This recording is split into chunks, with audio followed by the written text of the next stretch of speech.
Welcome to the Tech Egg. Don't get scrambled. Enjoy the video.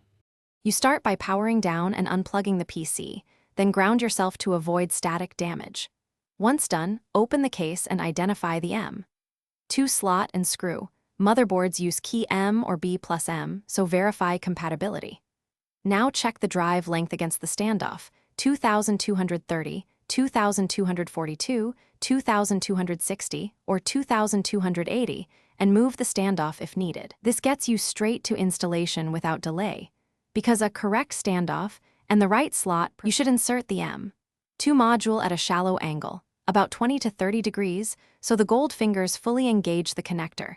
This ensures pins align and avoids contact issues. Once the connector is seated, press the opposite end down toward the standoff and secure using the retaining screw. Make it snug but not tight, because over-torquing can strip threads or crack the PCB. If your board or drive includes a heatsink or thermal pad, fit it now to maintain sustained performance. You finish by reassembling the case, powering on, and entering BIOS to confirm the new M2 is detected. This verifies basic electrical connection.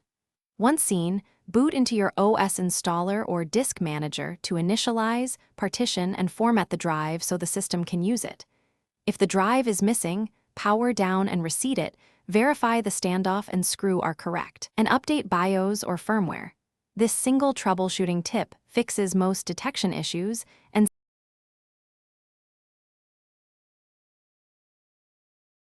Thanks for watching. Consider subscribing if I helped unscramble your problems.